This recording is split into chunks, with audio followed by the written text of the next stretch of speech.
Hello dear students. तो F test के एक न्यूमेरिकल के साथ मैं इस वीडियो में आपके साथ मौजूद हूँ। Two random samples were drawn from the two normal populations and their values are. A का लिए हमें डेटा दे रखा है और बी का डेटा दे रखा है।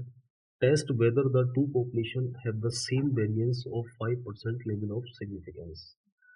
यानी दो तरीके का दो पॉपुलेशंस हमें दे रखी हैं। Two random samples were drawn from the two normal populations and their values are. तो दो पॉपुलेशन का हमें डेटा दे रखा है। ये कह रहा है कि test whether the two population have the same variance at 5% level of significance. हमको ये चेक करना है कि इन दोनों पॉपुलेशन का वेरिएंस है वो सेम है या नहीं, और हमें यहाँ पर 5% लेवल ऑफ सिग्निफिकेंस भी दे रखा है।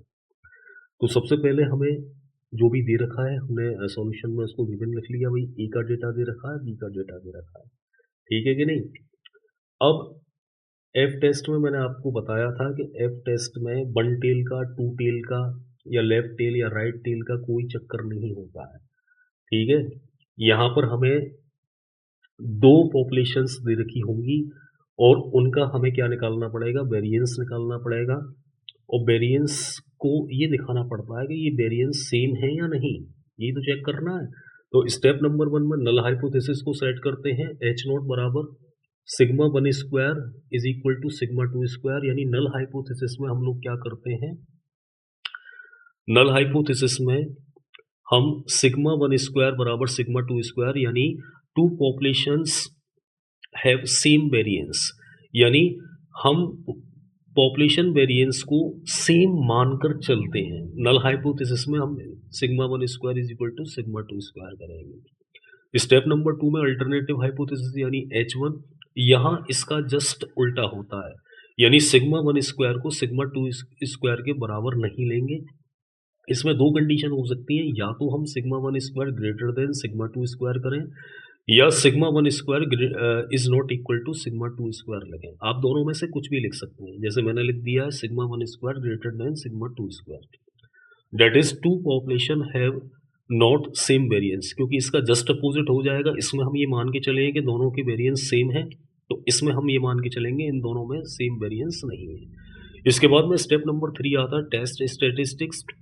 तो यहाँ पर फॉर्मूला होता है एफ कैलकुलेटेड बराबर S1 square upon S2 square, जहाँ S1 स्क्वायर S2 स्क्वायर से बड़ा होता है। यहाँ पर आपको ये भी पता चल रहा है कि भाई S1 स्क्वायर S2 स्क्वायर क्या है, सैंपल के वेरिएंस है।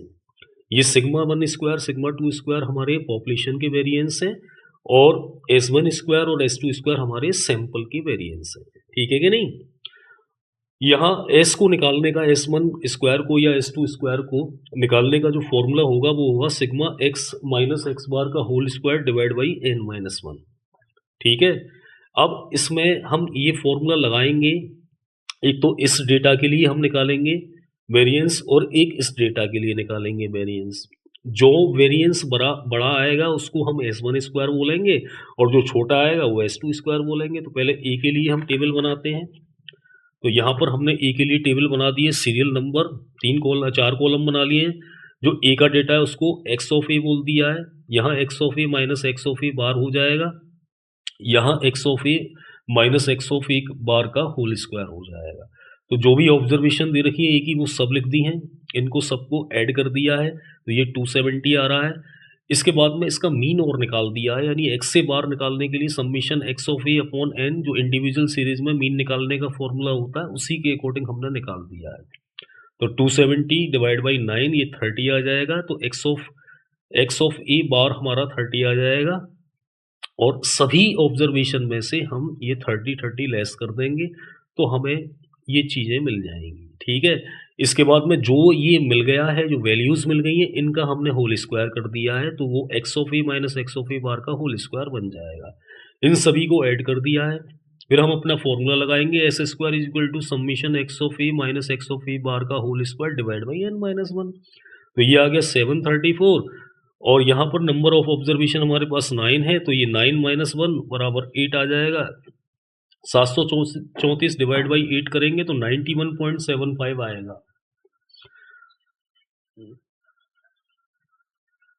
91.75 आएगा, ठीक है।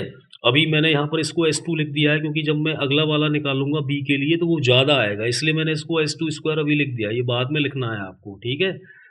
इसके बाद में अब हम B डेटा के लिए वेरिएंस निकालेंगे, तो ये सीरियल नंबर लिख दिए, ये x ऑफ B यानी जो भी B की ऑब्जर्वेशंस थी उनको लिख दिया है।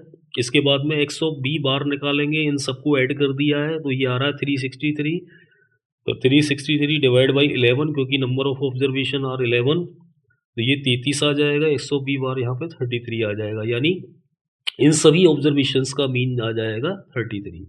इन सभी को 33 को हमने लेस कर दिया है, हर ऑब्जर्वेशन से लेस किया है, सबसे लेस करके ये आ गया है, फिर इनका होल स्क्वायर कर दिया है। होल स्क्वायर करने के बाद में हमें सबको ऐड करना पड़ेगा, तो हमने इन सभी को ऐड कर दिया है, ऐड करके 1298 आ गया है, ठीक है। और यहाँ फॉर्मूला हमने लगा दिया है, एस स्क्वायर बराबर summation x of b minus x of b bar का whole square divide by n minus 1, तो ये हमारे पास है 1298, और ये हमारे पास नंबर ऑफ ऑब्जर्वेशन है हमारे पास कितनी है 11, तो 11 में से एक जाएगा 10, ये आ जाएगा 129.8। अब क्योंकि ये छोटा आया है ये बड़ा आया है, इसलिए इसको S1 स्क्वायर बोल दिया। मैंने बोला था ना शुरुआत में न्यूमेरिकल में कि भाई जो वैल्यू बड़ी आएगी यानी जिसका वेरिएंस बड़ा आएगा वो S1 स्क्वायर होगा, जिसका छोटा आएगा वो S2 स्क्वायर होगा, ठीक है। इसके बाद में डायरेक्टली हम फॉर्मूला में इन वैल्यूज़ को पुट कर देंगे, यानी F कैलकुलेटेड बराबर हमारा हो जाएगा S1 square upon S2 square बराबर 129.8 अपॉन 91.75, और ये वैल्यू हमारी आएगी 1.414। ये हमारी कैलकुलेटेड वैल्यू आ गई है। इसके बाद में हम अगले स्टेप पे बढ़ेंगे, step number 4, level of significance alpha is equal to 5%, क्योंकि ऑलरेडी न्यूमेरिकल में ये गिवन है, it is given in the numerical the level of significance alpha is equal to 5%। इसके बाद में डिग्री ऑफ फ्रीडम निकालने के लिए यहाँ पर हम न्यू1 बराबर n-1 करेंगे। n का मतलब जिसका वेरिएंस ज़्यादा था उसकी ऑब्जर्वेशन कितनी थी 11, तो 11 में से एक जाएगा 10। न्यू2 का मतलब n-1, यानी n कहाँ से निकालेंगे, जोन सा दूसरा वाला जो हमारा वेरिएंस निकाला था S2 स्क्वायर, उसकी जो ऑब्जर्वेशन थी वो n होगी, 9-1 नंबर ऑफ ऑब्जर्वेशन जो थी वो होगी 9-1 बराबर 8। अब यहाँ से हम क्या करते हैं, एफ टेबुलेटेड वैल्यू निकालते हैं, टेबल में देखते हैं कि भाई न्यू1 और न्यू2 के बीच में टेबल बनी हुई होती है, और डिग्री ऑफ फ्रीडम हमारी जो निकल के आई है यहाँ पे न्यू1 के रूप में 10 और न्यू2 के रूप में 8, तो न्यू1 और न्यू2 के बीच में जो टेबल होती है तो 5% लेवल ऑफ सिग्निफिकेंस पर हम देखते हैं कि एफ की जो टेबुलेटेड वैल्यू है वो है 3.35। स्टेप नंबर 5 आता है कंपैरिजन ओब्लिक डिसीजन, तो टेबुलेटेड वैल्यू है 3.35, कैलकुलेटेड वैल्यू है 1.414। साफ दिखाई दे रहा है कि भाई टेबुलेटेड वैल्यू बड़ी है, कैलकुलेटेड वैल्यू छोटी है, ये भी हमें साफ दिखाई दे रहा है कि जो हमारी टेबुलेटेड वैल्यू है वो 3.35 है, और जो कैलकुलेटेड वैल्यू है वो क्या है हमारी 1.414, तो यानी टेबुलेटेड वैल्यू ज़्यादा है, कैलकुलेटेड वैल्यू छोटी है, तो हमारी क्या होगी, नल हाइपोथेसिस हमारी एक्सेप्ट हो जाएगी और अल्टरनेटिव हाइपोथेसिस हमारी रिजेक्ट हो जाएगी, ठीक है। बहुत ही इंटरेस्टिंग न्यूमेरिकल है, आप लोग इसे अच्छे से तैयार कर लें। मिलते हैं नेक्स्ट वीडियो में।